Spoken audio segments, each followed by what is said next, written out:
Hi, good morning. This is Rick Gleason and Don King coming to you from the heartbeat of worker health and safety at the University of Washington.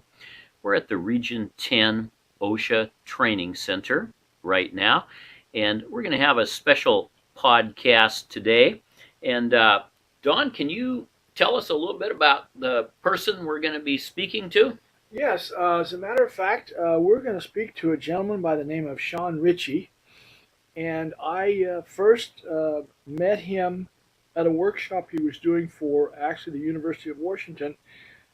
And he talked about presentations and how important it is for the person that's presenting to make sure he's not the expert, but that he's there with them to make something happen between both of them. So I thought it would be a wonderful time for us to have him explain how we might have more exciting, enticing safety meetings, because that is one of the things we do all the time, and we always want to dress them up a little more. So with that, I'm going to say good morning, Shawn, and tell us a little bit about yourself, and then we'll ask you a couple questions.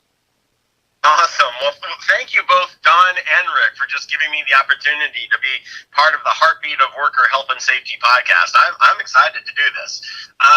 Don and Rick, just my background is really one of evolving into things. I actually come from a professional theater background, and I toured with a theater company that's based here in Seattle, Washington. I did that for about 4 years full time. I then actually stepped into emergency services work, and I did both firefighting for a short period of time and a lot more on just the medical side of things for years, and I still do EMS part-time 25 years later. I've done some massage therapy work. I've done a variety of avocations, and collectively, then it's just allowed me to do a vocational teaching, and I just have a real interest in connecting dots for folks from that standpoint. So that's a little bit of my background. Beautiful. Boy, that's perfect. That's perfect. And it seems, Shawn, that particularly like, say, in construction, people have to do this weekly safety meeting kind of in conjunction with their weekly safety audit. And in some fixed industries, it might be monthly, or it could even be quarterly, say. But do you have a way you could help us to make them more enticing and get people more involved in that possibly dry topic of safety and health for workers? I hope so is the short answer, and my goal is to leave our listeners with 2 words. And before I actually share what those 2 words are, I almost feel it's important to start with just the preface of saying, you know what? We can't force somebody to take our vision, can we? We just can't force somebody to latch on to a vision or a goal that we have. I think as safety and health people, we need to constantly be willing to try and invite people along. Now, with that said, I'm not at all counteracting or negating the fact that as HR or a safety officer or manager, we don't need to hold people accountable to rules or guidelines or company policies. I'm just saying, from a vision or goal standpoint, I think sometimes we in speaking roles need to just constantly remind ourselves we need to invite these people along to sort of catch the vision and not mandate or force that they catch the vision. Does that make sense? Makes total sense. Yeah, very good. And so then with that, the 2 words that I'm hoping that we're left with today are this. If we want to try and encourage or invite more involvement in our safety meetings, here are the 2 words I have. Why KISS? Now, if we think of those 2 words just for a moment, some of us might have lots of images that come to our head right now. Why KISS? And how the heck does that have to relate to a safety meeting? Well, I'd like to now just break down the 2 words. Let's use these as acronyms. Why? What helps you? KISS? Keep it simple and sincere. what helps you keep it simple and sincere? And if it's okay with you folks, I'd actually, Don and Rick, if it's okay with you guys, I'd actually like to start with the second word first, or acronym. Is that okay? Sure. Yes. All right. Well, most of us, if we're involved in safety and health, and probably even if we're outside of this industry completely, we've probably heard the acronym KISS, but we've probably heard it slightly differently. And Don and Rick, feel free to fill in the rest. Most of us have heard this as keep it simple. Stupid. Yeah. Stupid, haven't we? Yeah. Haven't Right. most of us heard the expression "keep it simple, stupid"? And isn't that sort of out there in literature? And we have all of these dummy books, self-help for the dummy and things like that. And I would like to just suggest that I disagree personally with that thought process of my goal should be to keep it simple, stupid. And let me just sort of break that down for a little bit. I actually think as an instructor, sometimes I've been guilty of saying, keep it simple, stupid, Shawn. Like I'm referencing that to myself. It's sort of like, don't blow this right now, Don't blow this, Shawn. Don't be an idiot. Keep it simple, stupid. And interestingly enough, just this morning I was at a breakfast meeting, and the speaker there said, we all do self-talk, but amazingly enough, researchers suggest that 80%, that's 80% of our self-talk is actually negative self-talk.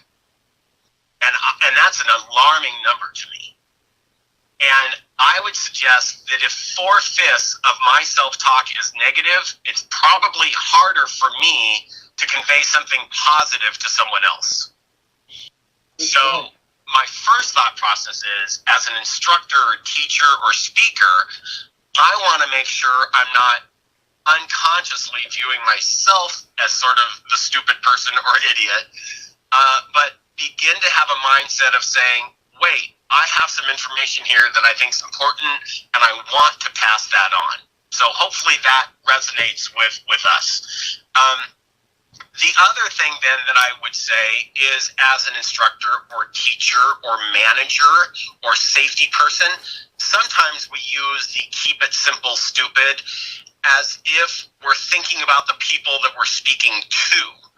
So we have this mindset of keep it simple, stupid, because the crew, the fill in the blank, man, they're just a bunch of, and then we have another adjective or descriptive word for them. And I think when we do that, we unconsciously then begin to speak to people in a patronizing or speaking down way. Is that fair to say that maybe you guys have on occasion heard a teacher or been, in a room where somebody was talking and you really felt more being talked down to than with or at? Absolutely, Yes. Shawn. Absolutely. Yeah. Yes. And so for me, I just know that when I've had that happen to me, it really has just automatically turned me off. It's automatically just made me shut down. And if I feel like I'm being patronized or spoken to in sort of a derogatory or a patronizing way, I tend to just say, fine, I'm out of here. Not going to be involved with me. I'm going to check out. So that's my concern with the typical keep it simple, stupid. Mm-hmm. Now, I would just say, why am I changing it to keep it simple and sincere? For me, let's start with the speaker again. If I dare myself to be sincere, it implies that I care again. And as much as managers, speakers, trainers, whatever, we might have a tight schedule. We might just be trying to throw together a quick safety meeting, a toolbox. Oh my gosh, I can't, invest a ton of time into this. I get that. What I'm suggesting, though, is what's my heart and intent when I go into it? And if my heart and intent, if I'm willing to check that for just a moment and just say, am I sincere and genuine about wanting to pass right information on, wanting to pass pertinent information on, wanting to pass information onto these folks that might benefit them not just here at work, but also at home. If I begin to think about the person and view them as a coworker, a friend, somebody that I'm concerned about, it changes in me my focus. And typically I found that then whatever material I convey, I tend to be conveying it with just a different mindset and a different energy in how I'm now presenting it to those folks. So I tend to see the challenge in myself, keep it simple and sincere, changes my mindset for me as to how I look at myself, and also changes my mindset as to how I look at the listener. And usually the listener then is far more receptive with even the things that I'm getting ready to share or say. How does that resonate or make sense on your end? It makes total sense, from what you're saying, Shawn. Absolutely. Yeah, So, and it's real easy. Don, yeah, go ahead. No, and you're absolutely right on, Shawn, in that because we do this so often and it becomes rudimentary to us, we tend to just blog on and say, yeah, I'll get this out of the way. So your point is well taken, and I think how we set ourselves up before we speak is really critical because they feel and smell that at 50 feet. So that's really very good. No, I totally agree. So to keep it simple, stupid, I like to just change my mindset of keep it simple and sincere. So now let's go to the first word in this, why KISS?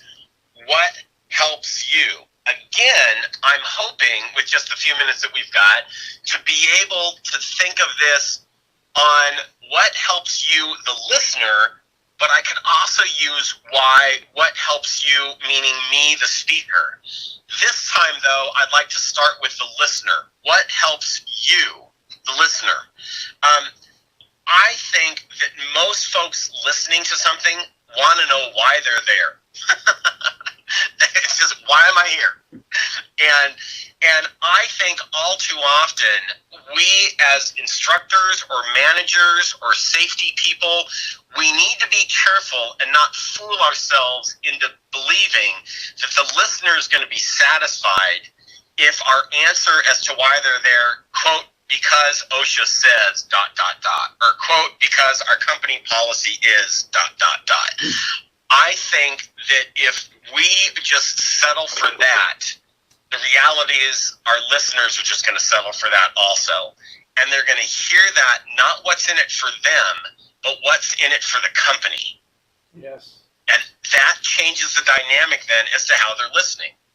If I, as the teacher, manager, supervisor, whoever I am, if my goal is to think why for them, what helps you, I tend to be driven a little more in finding little pearls or finding a moment where what we're saying, which still might need to be said because OSHA says, or still might need to be said because it's a company policy, or still might need to be said for these other legitimate reasons. But if I can also look for a moment or a pearl in that is also for you who's listening, for you to take home, for you to be able to apply somewhere else, for you to pass on to your family member, for you to pass on. If I can bring some relevance and practicality to it for you, the listener, more times than not, you're now a little more willing to listen. Boy, that makes so much sense, Shawn. Hey, if folks wanted to contact you or learn more or inform more, do you have a email or website, or what would be the best contact for you, Shawn? Yeah, I sure do. I've got a website. It's simply ShawnRitchey.com. That would be SHAWN, Ritchey, RITCHEY.com, and I've got some videos there. I can come in and help you folks out on a number of different levels, and would love to just share more information. Shawn, thank you so much. Hey, this has been Rick Gleason and Don King with our guest today, Shawn Ritchey, coming to you from the University of Washington. If you ever did need to contact us or ask us questions regarding worker health and safety, the best contact for us is CE. We're in the continuing education department, so CE at uw.edu. And feel free, send us in any thoughts, questions, comments. We'll be happy to read them on the air. So, Don, any last thoughts and words of wisdom for us? Well, yes, after listening to Shawn, I think George Bernard Shaw said it very well. The single problem in communication is the illusion that it has taken place. I like it. I like it. That's a great quote, and I actually just read that yesterday. Yeah. Oh, that's great. So to all of you out there, stay safe, watch out for your fellow workers, and aloha.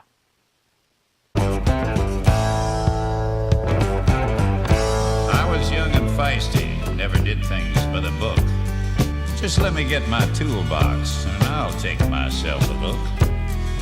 I climbed up on the dozer, and with my mechanic's pride, said, "You can keep it running, friend," while I poke around inside. Shake hands with danger, meet a guy you ought to know. I used to laugh at safety, now they call me Three-Finger Joe.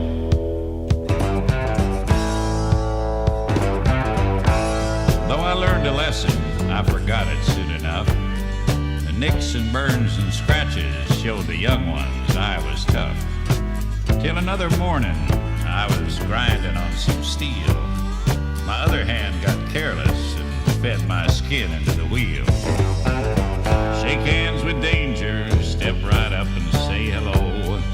Grinding wheels and metal, I what made me Three-Finger Joe.